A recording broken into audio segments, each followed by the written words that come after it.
Hello, everyone, and welcome to 2K Sports. I'm Damon Bruce. Today's broadcast in tribute to Martin Luther King. It'll be Darren Williams and the Brooklyn Nets facing off against the New York. Allow me to reintroduce myself. My name is Ace to the OV.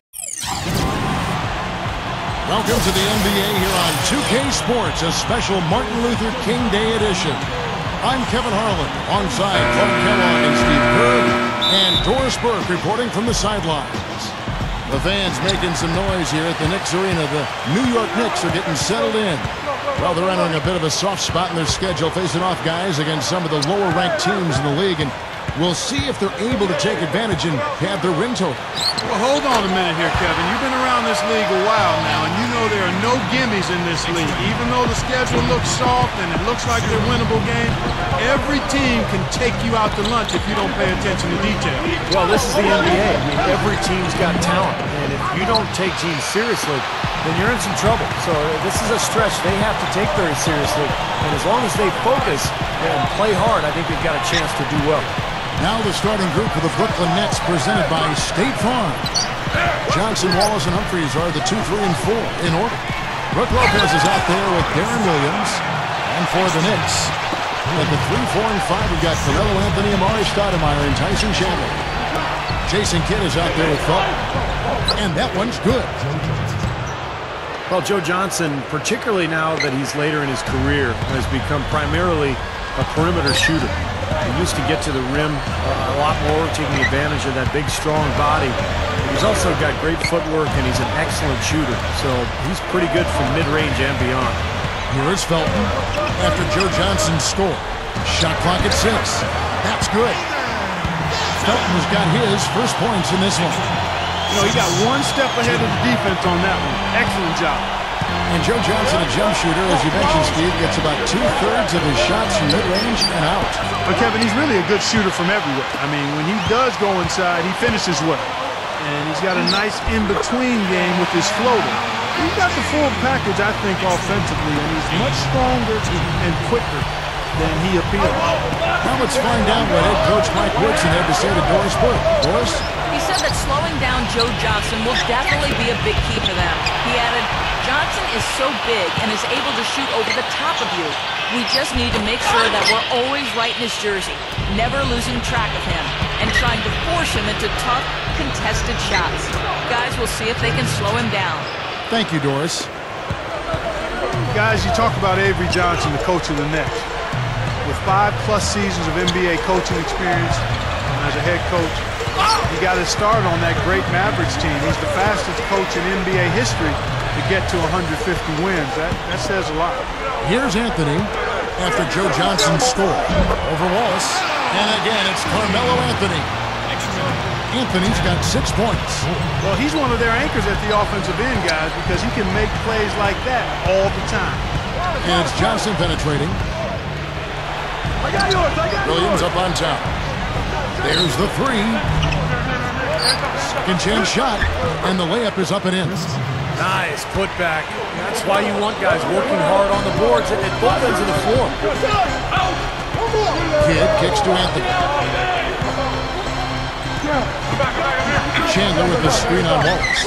Anthony with it. He's picked up by Lopez. Here's Chandler. Oh, took the contact and tried to throw it down over the top. But instead, he'll shoot free throws. Joe Johnson picks one up.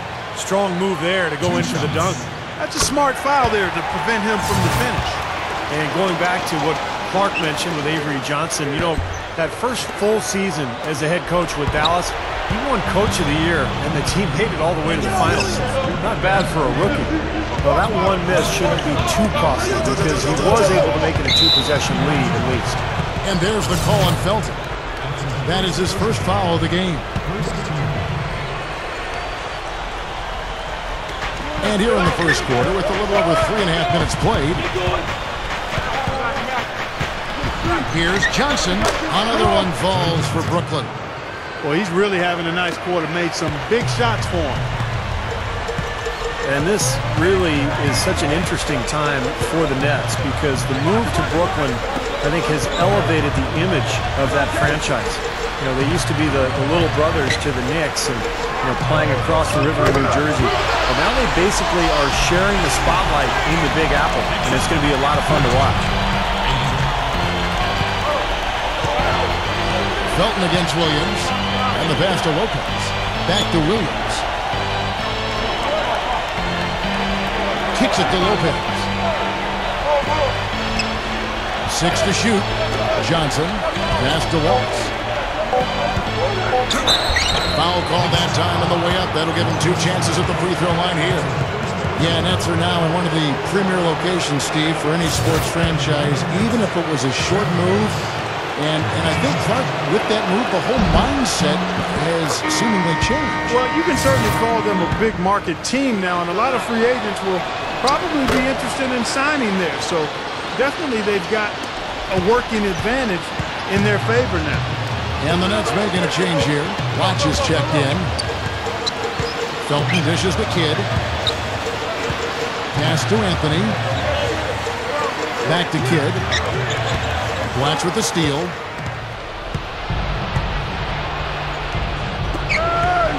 He kicks it to Wallace. Now the dish to Humphries. And the rejection by Stoudemire. They get it back. Shot's good by Blatch. And the Knicks decide to take their first time out here. They faced off right here last time they met, but the home court just couldn't pull out the win. Yeah, that was just a shocking result. Nobody saw it coming. You know, to lose to that team would have been surprise enough, but to get blown out like that, wow. Yeah, I know. I mean, they were just sleepwalking their way through the entire game. I mean, they were like zombies out there. That's inexcusable in my world. And it's going to be out of bounds. The Knicks will retain possession. Maybe a low percentage pass, but it still nearly got through. I like it, though. I mean, it's an aggressive play. Heads up defending, deflected away. Marcus Camby, he's checked in for the Knicks. Now, here's Felton. 11 points last game. It's stolen by Johnson. Here's Wallace. And it's all evened up. Felton with the ball. Right now averaging 17 points a game. Anthony up on top. Back to Felton. Takes the 3. That is good. Felton's got 5 points so far. Well, that's a quality look there. The defense a bit late. And 2 straight now from long range, putting up points in a hurry, Clark. Humphries. Here's Blatch. Right through the D for the layup. Well, not only does he excel at getting those offensive rebounds, but he's really good getting putbacks and layups off of those boards. Now here's Anthony. 9 points in the game so far. Kidd. Gerald Wallace grabs the miss. Now, normally that's a shot people make, but that's not really his bread and butter there. Well, we know about Jason Kidd. He's always been a very unique player offensively. A guy who wants to get his teammates involved, but he himself has evolved into a very good three-point shooter. Kind of a spot-up guy, but he'll still post you up in transition if he has an advantage. Kevin, he's one of the best finishers we've got in this league. I mean, he rarely misses an opportunity to score inside when he has position. And, you know, the thing he might do better than anything else, guys, is bang the offensive glass. I mean, he really works hard at that. And a whole new group out on the floor right now for the Knicks. And Brooklyn has possession. After Amari Stoudemire's bucket kept alive. Shot's good by Blatch. Blatch has got 6. Both sides really coming out of the gate firing here. Guys, they look like they were raring to go in this one. A lot of offense early on. And going back to Jason Kidd, not a big scorer. No, he's not. He's a guy who's a willing passer, and he's a pass first, pass second, pass third kind of guy. It's off his leg. And the official's saying it was kicked. And the Knicks making a change here. Anthony's checked in. Then for the Nets, Evans comes in for Brook Lopez. And it's Wallace in for Marshawn Brooks. Anthony, the pass to Chandler. Back to Anthony. Outside for Felton. New York moving the ball around. Wallace. No good on the triple. Looking at the last game for the Brooklyn Nets, it was a loss to the Atlanta Hawks.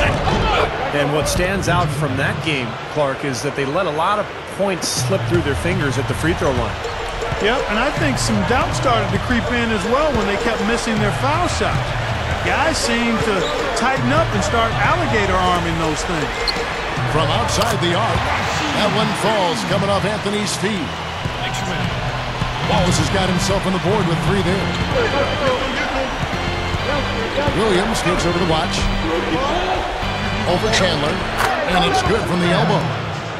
And the Nets lead by 1. Well, you love getting off to a start like this. He's 4-4.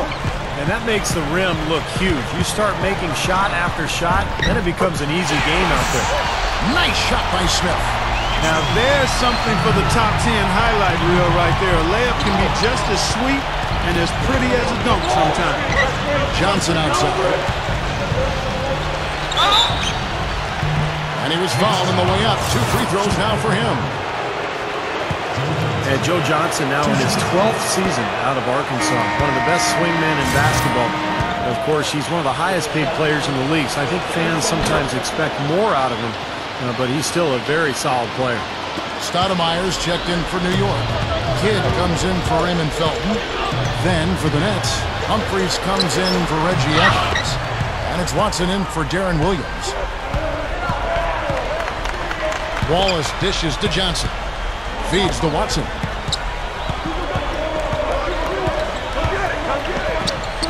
That's good.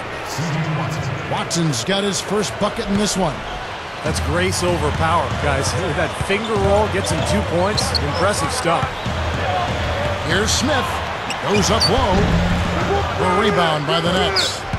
Usually if he gets to the rim, he's converting it into points. But the defense stood tall there. And it's Johnson penetrating. That's good. And it's a 4-point Nets lead. He's a guy that'll take it right into the teeth of the defense. A lot of his points come from inside of 5 feet. He knocks it down. Wait a minute. The officials are getting together. They may want to review this one. And indeed, they're going to look at it again. They need to be certain he beat the buzzer. And to me, it looks pretty clear on the instant replay, guys. The ball was out of his hands in time. I mean, they need to get this one right. Big situation here. Yeah, I can't see how they'd come to any other conclusion, Clark. The camera gives us a good look at it. There's a tick or 2 left on the clock.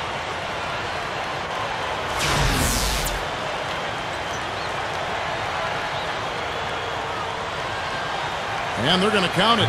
They're overturning the original call after looking at the replay. Good to see them get that one right. That's exactly why we have this rule in place.